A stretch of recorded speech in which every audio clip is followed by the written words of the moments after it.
In ancient times, the city judge decided to choose his successor.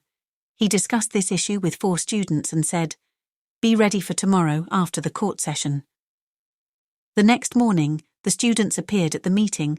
After the judge heard the complaints and the court was quiet, the judge said to his students, "Prepare for the exam. The problem is, a man had a guest and sent his servant to buy milk. The maid bought the milk and poured it in a container and put it on her head.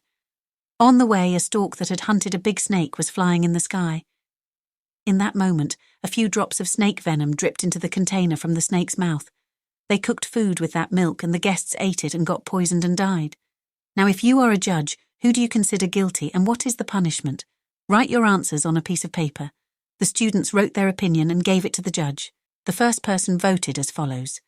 "The servant is guilty of not covering the milk container." The judge said, "This is not justice.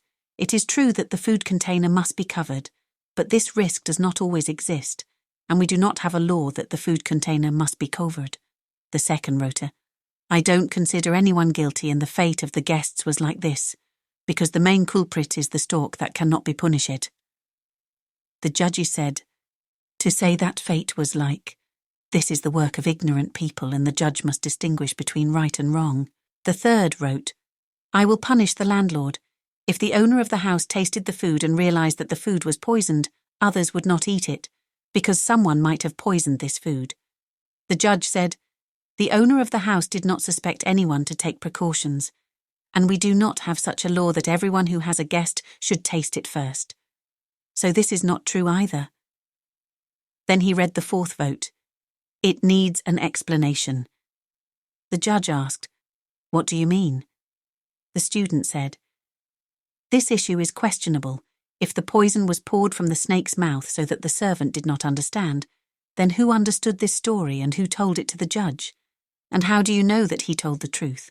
I asked the milk seller, the maid, and the owner separately about the story, and if the story is fake, I suspect someone who made it up.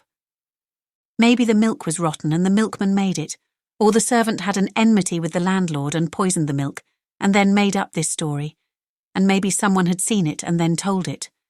Therefore, no one shouldn't rush to judge." The judge said, "Well done. This was a story that I had planned and you are right." And the next day, the judge introduced his 4th student as his successor. What do you think about this story? Share with us in the comments.